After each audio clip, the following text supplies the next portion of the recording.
Hey, everybody, it's that magic date, February 17th, the report date for Phillies pitchers and catchers. And this is the Phillies Talk Podcast presented by Team Toyota.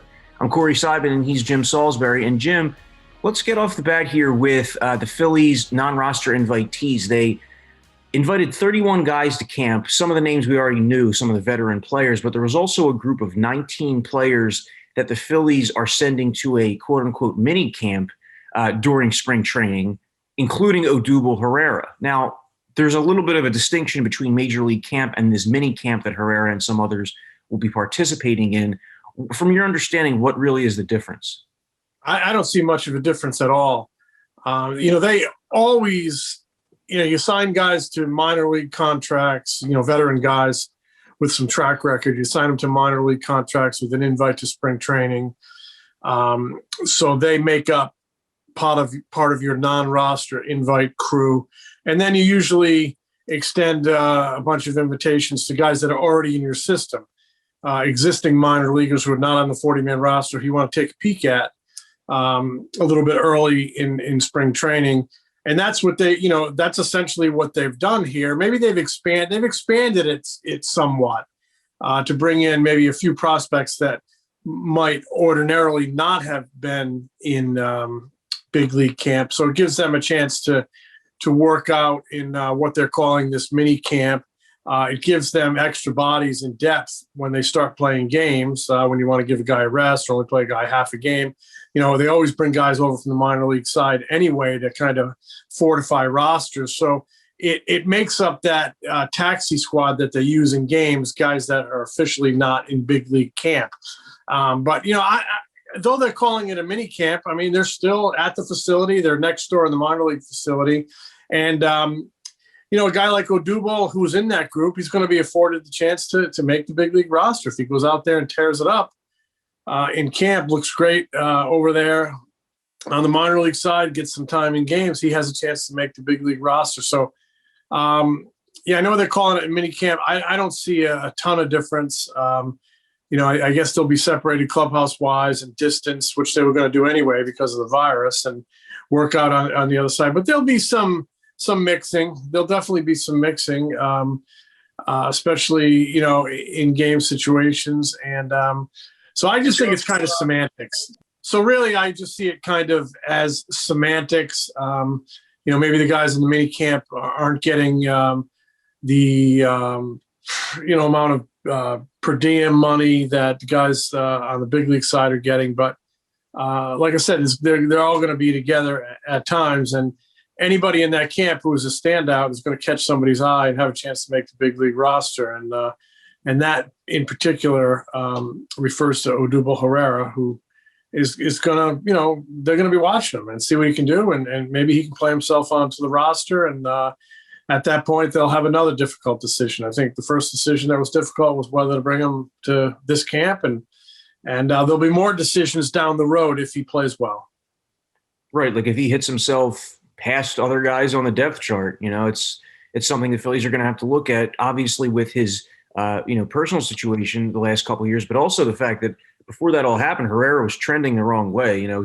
You remember those first 3 years, he was really good offensively, and you could bat him at the top of the order. He would take pitches on occasion, but the last about year and a half of his career, 207 hitter, on base percentage below 280, some bungles in the outfield and on the base paths. So he certainly has to work his way back, as he has tried to, over this last year. Jim, what happens to these guys who don't make the team when the MLB regular season begins? There are indications that the AAA season could begin in early April, but it looks like the levels below them wouldn't be starting for another few weeks. So do those extra guys stay in Clearwater, for example?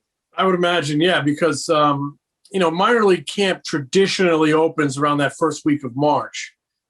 This year, it's not going to open from what I hear, until April 1st. So when the big league team clears out, minor league camp will open, and those guys will take over the facility. That way you're distanced. We know the AAA season is going to be delayed. So I guess maybe the guys that are going to go to AAA, they could kind of stay in a holding pattern in your spring training camp before moving to AAA, which might begin sometime in April, but it's going to be delayed. That way they'll stay ready, waiting for their assignments. And the guys who aren't going to play at the AAA level will just, kind of slide right into minor league camp, which is going to begin around April 1st. I mean, they bring in guys to the mini camp. I mean, obviously, Odubel's there. He's an established big leaguer. Was an established big leaguer. And you make a good point about how he was trending the other way. I mean, he was out of shape. His focus stunk and his performance stunk. We're going to see if the off-field situation acts like a cattle prod and just straightens him out totally, aside from the more important issues off the field that actually affect other human beings. We're going to see if, they say he talked last year how he's grown from this and become more mature. We're going to see if the entire person, including the player, has grown and matured. But there's a young player outfielder named Johan Rojas who's going to be over there. A guy like Jalen Ortiz is going to be over there. Clearly, those guys aren't ready for AAA, but it's going to allow them to get some work in, work with some instructors, get a little bonus time before they head off to somewhere in A-ball or AA or wherever they're going to head. So they have a mix of levels of, I guess, advancement or readiness in that mini camp. Bryson Stott's going to be over there. Be interested to see his progress. Could be the shortstop of the future. We don't know. AAA season will start. There will be one, but it'll start a little later. And there'll be some type between when big league camp ends and the regular season begins in the majors, and when the AAA season begins, there will be some type of an interim period where these guys will stay sharp. I guess probably stay in Clearwater because the weather will still be a little iffy up here. And from that, if the team has a breakdown in the first week or a need in the first week, they can grab from that. So the Phillies' first full squad workout is February 22nd. Their first spring training game is February 28th. And all the games in camp are going to be against the same 5 teams. The Phillies are in this pod with teams nearby in Florida, the Blue Jays, Yankees, the Pirates, Orioles, and Tigers. And the spring training games, these battles will be won or lost for the large part during spring training based on that kind of performance. But, Jim, I want to go through a couple pitchers with you right now and just kind of gauge the situation they're in. So Spencer Howard, do you think that the Phillies, as of right now, feel comfortable or confident that he will be in their season opening rotation? Probably not. I mean, if that was the case, maybe they don't sign Ivan Nova to a minor league deal. If that was the case, maybe they don't sign Chase Anderson or Matt Moore. I think he's got to go out and earn it. As we've talked about, I thought he had an underwhelming major league debut last year in 6 starts, but it was a very unusual season. He did miss some time with a shoulder on the IL, and that's 2 years in a row. So that makes him a question mark. And I think you had to build some depth behind him because you just can't bank on him. You'd like him to be a contributor, but, he doesn't have a track record. You can't bank on it. Also, he's a young guy who has not built a significant workload, so you still have to kind of be careful with him. But I can tell you this: they're hoping he contributes significantly in 2021, whether it's out of the gate, whether it's in May, June, July, whether it's at toward the latter part of the season, whether it's as a 6th starter occasionally, whether it's maybe mix him in the bullpen a little bit. They're hoping, at some point they can turn him loose, and they need to be able to. He needs to be that type of talent for him. This is a guy who, in a lot of respects, had passed Sixto Sanchez on their prospects list. And they need to bring some homegrown pitchers to the major leagues, pitchers that can be, upper echelon pitchers. And he certainly has that ability and those talents. I think he's a big part of it. I just don't know if they're going to turn him loose right on April 1. So that'll be something to watch in camp. It might be similar to what they did last year.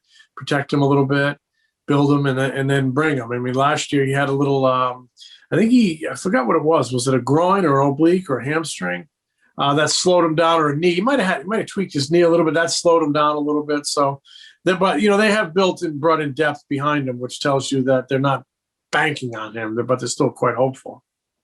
Do you think that we're going to see any pitcher, veteran pitcher, young guy, anybody get to 200 innings in the regular season this year just based off of last year's workloads? I mean, I think the league leader last year was around 80 innings. I don't know that answer to that question. So anybody gets 200 innings? Any Philly? Yeah, well, because you're talking about like potentially 100 plus more innings this year than last year. Is that realistic? If they play 162 games and a guy is a horse and he stays healthy, I think it's probably realistic for some guys. But I think you have to keep an eye on other guys. I mean,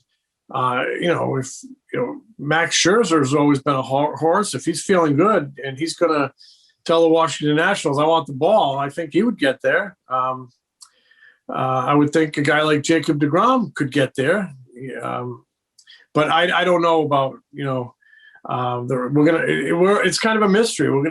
Last year was very unusual, and this year is going to be very unusual.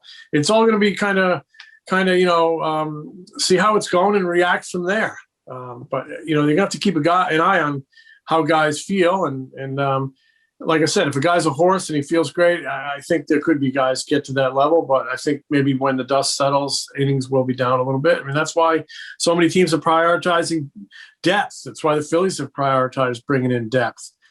Teams are thinking about a 6-man rotation. But, when a team smells a playoff berth and gets to October, starting pitching really matters, and they're going to lean on their horses, I would think. Well, like someone like Aaron Nola, for example, if he were to make 32 starts this season and average 5.5 innings per start, that's already 100 plus innings more than he threw last year. So it just certainly seems like something that's going to come up. We could see early in the season, especially, guys not go deep. You might see guys go 5 or so innings. But, to that point about the rotation depth, the Phillies have accrued a lot of that, and they can't keep all these guys. And I would think that some of them would be appealing to other teams. Like if Ivan Nova doesn't make the Phillies team, another team could use him as in the 5th spot in their rotation, or as rotation depth. For that reason, do you think the Phillies could carry like an extra starter or two in their season opening bullpen, potentially as long men, just around in case that happens, so they don't lose a guy like Ivan Nova or a Brian Mitchell or someone of that ilk? Yeah, I think they could carry extra in an extra man on the pitching staff, definitely, because I think it's a very real possibility they use a 6-man rotation. Maybe like every other time they go through, they add a 6th man in just to protect innings and save them for the back end and protect guys who didn't build up their workload last year. But, I just don't know where guys are going to end up. We're going to have a chance to talk to Aaron Nola, I believe, this week, and we'll find out what he's thinking. And I'm going to tell you, from covering him and knowing the competitor he is, he's going to say he wants to pitch every 5th day. He's going to say he trained to his body this winter to pitch every 5th day. He's going to say he can do it. He's going to say that, 6 innings isn't good enough, that good starters get into the 7th and beyond. That's what he's going to say. And to me, that is a measure of a starting pitcher and a measure of a competitor. But I do think your pitching coach and your manager and your front office, they need to be cognizant of when you need to pull the reins in a little bit, save a few bullets for a rainy day. I oftentimes up in the press box, I'll sit there and I'll see, I've seen this with Nola. He's cruising and he's got like a 6-1 lead, and he's at 101 pitches and the game is well in hand. The other team is dead. I'm always in favor of getting him the heck out of there. And at 100, why can't he finish it and go to 100 and 113, 115. Well, suppose a bunch of crap happens in the 9th inning and it's actually 125 or 130. Save a few for down the road. Save a few for September. Save a few for October if you get there. So I actually think there's going to be more of a premium on that. As nice as it is to have that complete game and go down and hunt out that complete game, get a guy out of there and budget that those innings, those bullets for later on. And that's going to be, I think that's always important. It's even going to be more important this year, but it's a year like no other. I'm sure they'll be careful with guys out of the gate. And as Gabe Kapler used to always say, read and react. And he was right. It was one of his best sayings. Check out what's in front of you and react. And they will. Jim, switching gears to one of the Phillies' recent signings, Brad Miller, this $3 million deal with the Phillies, it seems like a lot to give to an extra man, your first bat off the bench.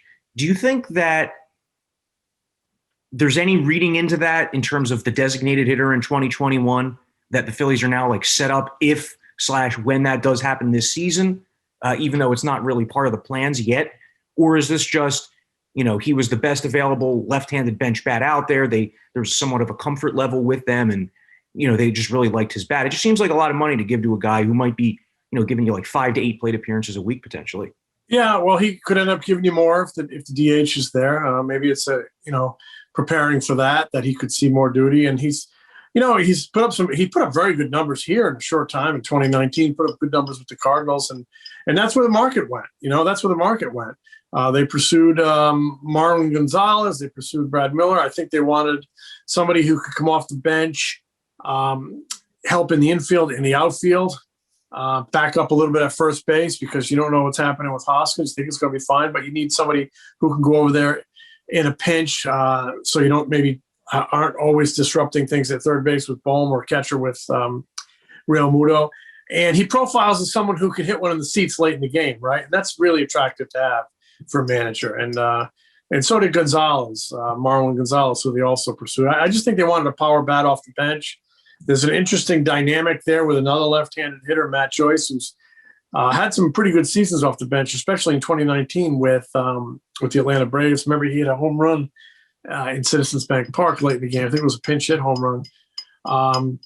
So I just think Brad Miller brings probably more offense than defense, but indeed does bring some defensive versatility, and I think it has a chance to be a pretty good pickup. The money is what it is. Well, like looking back now at this offseason, and I don't mean to put you on the spot, but like, is there anybody that got really screwed free agency wise by the, financial circumstances? Because if you kind of think back now, like the top guys got paid, like George Springer got $150 million and Trevor Bauer got his crazy AAV, and JT, the number was very high, maybe not as high as we would have thought a year ago, but still very high. You had the starting pitchers who were bounce back candidates getting like $7 to $10 million, guys like Robbie Ray and James Paxton. You had relievers getting paid. It doesn't really seem like there was anybody, maybe like the shortstop market, that got really impacted versus what they might have expected when free agency opened. Yeah, that's you saw Drew Smiley right out of the gate get $11 million. Just think some teams spent money and some teams really didn't. And the teams that spent money were paid competitive prices. You raised the issue on JT, his total package. I would think their camp might say the number we received was clearly pandemic, or they might believe was clearly pandemic related, that they could have gotten more in a normal world, and they might be right. Maybe Trevor Bauer gets a longer deal in a normal market. Maybe George Springer maybe gets more. So, maybe the top of the class was affected slightly, but there were some deals that, made you stand up and go, wow, especially a guy like Drew Smiley getting $11 million from the Braves. And there were a couple of reliever deals that made you say, wow. That said, there's still some half decent relievers still out there that I think maybe they'll just kind of idle a little bit in the weeds and wait for a breakdown and try to make a score there. But it's hard for me to say that anybody took it on the chin. There was some pretty lucrative deals. Overall, I think the market was affected by the revenue drop and the pandemic because you just didn't see you saw some teams just totally check out. But you certainly didn't see that in the National League East. I mean, Braves spent money. The Mets spent money, the Nationals spent money, and the Phillies spent money. The Marlins did not, but did not spend significant dollars. And then you look around other divisions, and teams just kind of checked out. And then you saw, the Dodgers continue to be the Dodgers, and so the Padres act. So it's almost like there's this kind of line in the middle. There's these teams that are really getting after it regardless, and teams that are not. Yeah, the Dodgers payroll, I think I read, was like $250 million or so for 2021. They clearly don't care about the luxury tax this year. They're going way beyond to try to win it back to back, huh?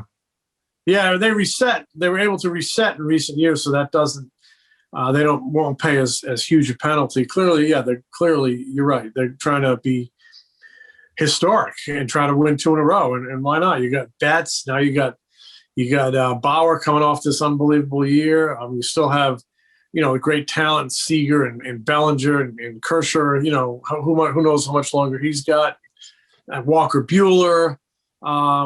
They're a tremendous ball club that certainly I'm really kind of curious to see how them and the Padres go at it this year. I mean, both have great personnel. You have a team that's tried and true in the Dodgers, and a team Padres real up and comer, and they're really getting after it. So that I think the NL West is going to be a lot of fun. I think the NL East is going to be a lot of fun. NL East because tough division, competitive top to bottom. Yeah, that Dodgers Padres rivalry has a chance to be the best in baseball over the next couple of years. Just looking at where those two teams are going. You mentioned that the Dodgers reset. That's such a key point in all this. A lot of times when fans look at the luxury tax, they think about this year only, right? Well, what about next year and the year after? If you go over 1 year and you don't accomplish your goal, well, you're probably going to be going over the next year, and the penalties are harsher. You go from 20% on every dollar of overages to a larger percentage, and then it starts to add up. So a team in the Phillies position, for example, that is very close to the luxury tax threshold but still below it, would you think that they're going to do all that they can this season to try to win without going over, without getting to that $210, $211 million mark, which, look, isn't calculated till the end of the season anyway? Right. I would. I mean, they're on record as saying how they view the luxury tax. If they feel like they can win the World Series and they're a move away and they go over the tax, they'll do it. So just looking at the roster and the division and where they are kind of on their winning curve, you would say they'll probably try to stay under it this year. But, I mean, who knows? It's all about opportunity. If they sniff a difference-making opportunity and this season shapes up as they're right there with a chance to win it, they'll be guided by that. This is still an ownership group that wants to win.